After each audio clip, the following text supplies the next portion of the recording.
Bonjour à tous et merci pour votre fidélité à l'émission. C'est un vrai bonheur d'accueillir ce week-end une femme généreuse et authentique. Elle vient de sortir un livre passionnant sur son parcours. La vie m'a réservé bien des surprises. C'est l'occasion d'en discuter ensemble. Bonjour Véronica Loubry.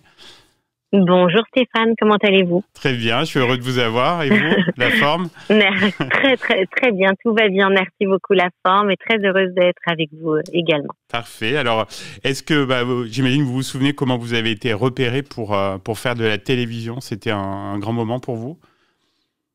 L'histoire télévision, ça date maintenant, mais c'est un grand moment pour moi effectivement parce que je m'y attendais pas et surtout à cette époque, j'étais un petit peu dans une autre optique, voilà, de gagner ma vie plutôt en travaillant, et j'ai été repérée par Dominique Cancien sur la plage quand je vendais des maillots de bain. C'était voilà. à Saint-Tropez, c'est ça? C'était à Saint-Tropez, et c'était je défilais. Elle m'a dit que j'avais rien à faire là et qu'il fallait que je fasse un casting télé, qui pour moi le mot télé, ça voulait pas dire grand-chose à l'époque, quoi. Oui, mais vous allez être très vite à l'aise, non, sur les plateaux? Très vite à l'aise, très vite en confiance avec elle et surtout peut-être, comme je le dis, différente. C'est ce qui a fait que Dominique a beaucoup cru en moi parce que comme j'étais complètement novice, candide et surtout un peu innocente sur tout ce qui se passait dans le milieu de la télévision, ça lui plaisait. Mais très à l'aise, oui, très à l'aise, effectivement. C'est ce qui plaisait au public aussi, votre profil un peu atypique, non?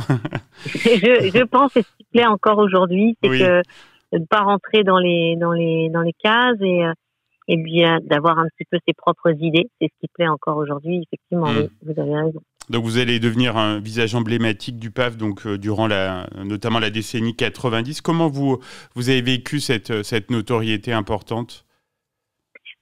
Alors en fait, maintenant quand j'y pense, je me dis c'était une grosse notoriété, mais sur le moment, je la vivais. Pour moi, la notoriété, ça n'a jamais été un gage de quelque chose. C'est juste le fait que, en étant connu, on fait des choses différentes et on les fait différemment puisqu'il y a le regard des gens. Mais moi, ça n'a jamais été quelque chose en plus sur mon CV. En disant, la notoriété, c'est pas important pour moi, la notoriété. Moi, je trouve qu'il y a des gens qui mériteraient beaucoup plus de notoriété, malheureusement, qui sont dans l'ombre. C'est très galvaudé, la notoriété, je trouve. Oui, mais ça a un impact sur votre vie, forcément. Ça, forcément, vous avez raison. Mais moi, je la vivais bien, parce que pour moi, ça voulait pas dire grand-chose. J'ai pas été élevée, j'étais dans un milieu ouvrier, et tout ça, c'était un bonus. Voilà, c'est ce que je dis souvent, ça a été un bonus, tout ce que j'ai fait pendant 11 ans à la télévision. Et quel programme vous avez préféré animer parmi tous ceux que vous avez eus? J'ai beaucoup aimé présenter les spéciales années 70, années 60, années 50 avec Dave.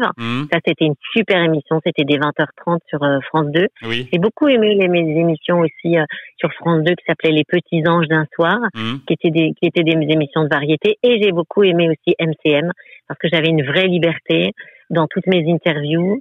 J'ai beaucoup aimé la skis aussi. Non, j'ai bien aimé les émissions. J'ai beaucoup aimé Sport Événement. C'était top. Ah oui, aussi, je me souviens, oui. Ouais. Voilà, dans le monde entier, à essayer tous les sports possibles et inimaginables avec Yves Noël, qui était mon acolyte à l'époque. Et voilà, ça, j'ai bien aimé aussi. En fait, plus je rentre dans le détail, plus je trouve que j'ai pas mal aimé d'émissions. Et quand on pense à vous, on pense aussi à la Fureur avec Arthur. Ah ouais. C'était une émission culte. C'était emblématique de l'époque, non? C'était top. On avait une vraie liberté. On pensait à rien. Je pense qu'on allait à la Fureur comme on pourrait aller comme une bande de copains ou de copines se retrouveraient un samedi soir maintenant ou pendant la Covid. Vous vous souvenez, il y avait ces apéros aux copains. En fait, la Fureur, c'était ça. C'est une bande de copains qui venaient juste pour s'éclater, parce que moi, j'avais souvent Arthur qui me disait, mais comment ça se fait que tu regardes jamais les caméras? Et je disais, ah ouais, non, c'est vrai que j'oublie les caméras. Et il me disait, mais enfin, c'est incroyable, tu chantes, tu danses, tu fais ton truc, mais tu sais pas où sont les caméras. Je dis, non, je fais pas attention. Et c'était juste l'esprit de cette émission. C'était quelque chose de convivial et surtout pour s'amuser, quoi. Oui. Alors, en parlant de musique, vous avez fait une incursion aussi dans la chanson avec C'est dans l'air. J'ai encore le CD, Véronica. Et vous êtes amusée, non? Ou c'était fun? Ouais, c'était fun. C'était fun. C'était Romano Musumara. Il venait d'écrire pour Stéphanie de Monaco comme un ouragan. Donc, c'était quand même assez sympa d'avoir ce parolier. Et puis voilà, c'était juste fun. C'était one shot, comme on dit. Oui, voilà. Je touchais à tout, et quitte à tout toucher, j'ai fait aussi la musique, voilà. Très bien. Alors après, vous opérez un tournant radical dans votre carrière puisque vous mettez un terme à votre carrière audiovisuelle. C'était c'est quelque chose que vous avez planifié ou ça a été un concours de circonstances Ça a été, je m'étais toujours dit que le jour où j'aurai un enfant, j'arrêterai tout, même si c'était très très très haut ou très bas. Et le jour où j'ai eu mon 7 d'or, et quelques temps après, j'ai eu l'item, du visage préféré des Français à l'écran. J'ai tout arrêté pour ma fille, pour élever mon enfant. Et c'était un choix personnel, mais c'est un choix que j'ai jamais regretté.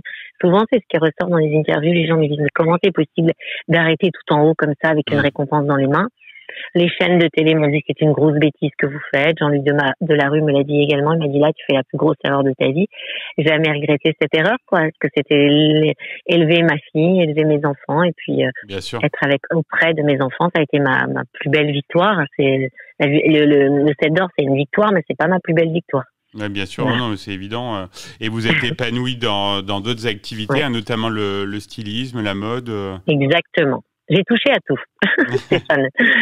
Oui, je me suis épanouie après avec ma fille. Voilà, j'ai créé une marque, j'ai fait plein de choses. J'ai jamais arrêté en fait. Hyper active. Oui, ça on le voit bien justement sur les réseaux. Et donc là, vous produisez des contenus qui sont très suivis. Et vous avez une vraie influence qui se mesure donc sur Instagram et une vraie communauté. Vous appelez les Instamis. Oui, tout à fait. Les Insta-amis, j'avais déposé ce terme il y a quelques années parce que tout le monde disait les Insta-friends. Et puis moi, j'avais envie de le rendre un peu français. Oui. Et puis ces femmes qui me suivent, qui ont entre 30 et 70 ans, là j'ai plus de 75 ans, la dernière, elle m'a dit qu'elle avait, c'est devenu comme des copines virtuelles. Donc je pensais que Insta-amis, c'était bien. Et par Insta copine. Et en fait, depuis toutes ces années, je discute avec beaucoup de femmes, beaucoup de femmes, parfois des hommes aussi, sur la vie, sur la maladie, sur le quotidien. Et c'est devenu, voilà, c'est pour ça que je les appelle des Insta-amis. Et d'ailleurs, quand elles me voient dans la rue, elles me font un petit cœur. Donc je sais, c'est comme un signe de reconnaissance. Et je les vois tous les jours, partout où je vais, elles me font un cœur. Même quand on est en voiture avec mon compagnon, elles me font un cœur. Et je sais que c'est une Insta-amie. Donc c'est ça qui est génial. C'est excellent. C'est qu'on a un signe, on a un signe. L'autre jour, attendez, je suis avec mon fils, je traverse la rue à la Fnac et je vois une voiture qui arrive et je me dis, oh là là, je traverse pas dans les clous. Et elle pile, et au moment où elle pile, elle me fait le signe avec les mains.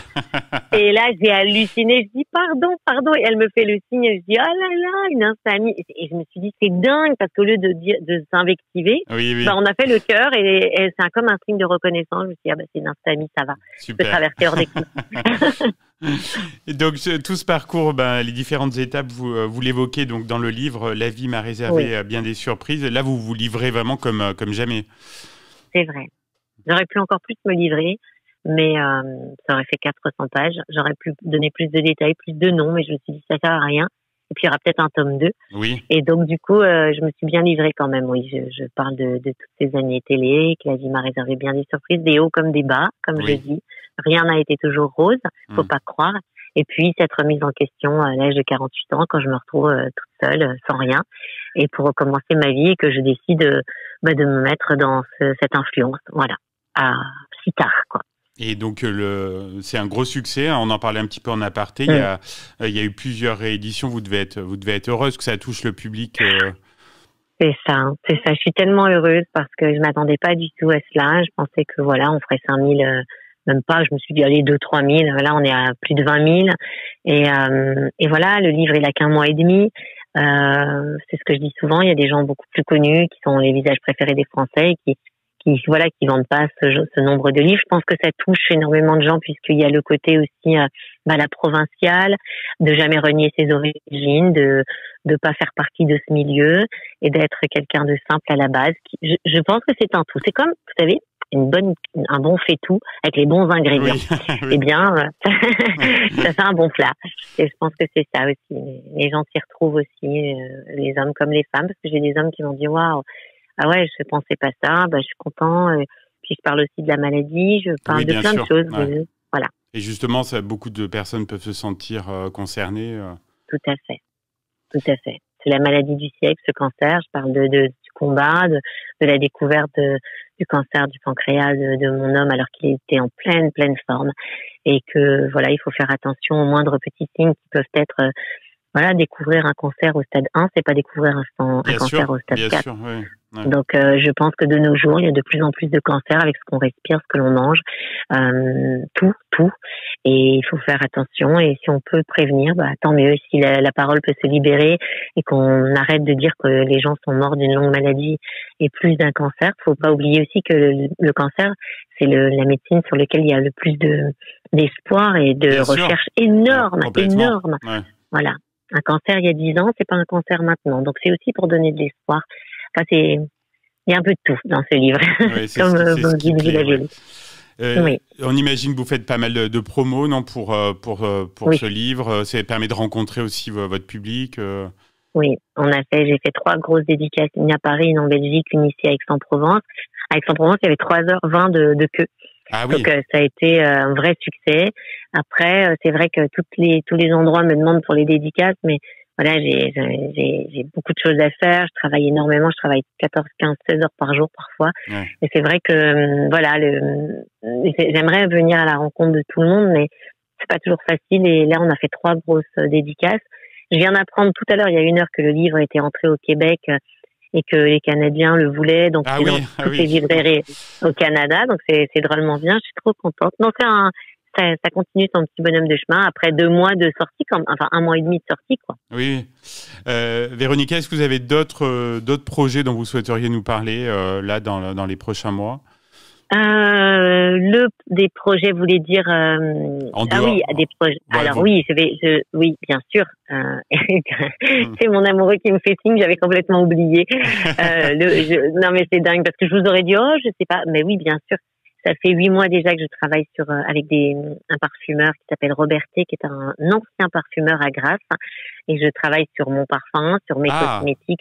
En fait, à force d'avoir promu toutes les marques de tout le monde et d'avoir fait monter beaucoup de marques, il y a beaucoup de marques qui ont explosé grâce à moi, j'ai décidé de créer mes propres produits. C'est bien. En pharmacie, mon propre parfum et de travailler avec des gens, des petites usines et français. Donc voilà, ça sortira pas avant décembre ou janvier, février prochain parce que c'est très long pour sortir un parfum. Oui, c'est mais clair. Ça sera, mon prochain projet, c'est ça, c'est le parfum. Et puis, c'est d'être aux côtés de mon compagnon pour qu'on ait pour le combat qu'il mène et d'être à côté de lui dans les chimios. C'est mes projets, vous savez, tous les jeudis, la chimio va reprendre tous les 15 jours. C'est de très forts traitements et je suis à ses côtés. Ça, c'est mon projet numéro 1. Et c'est la priorité. De la vie, la priorité numéro 1. Ouais. Ça, c'est vrai.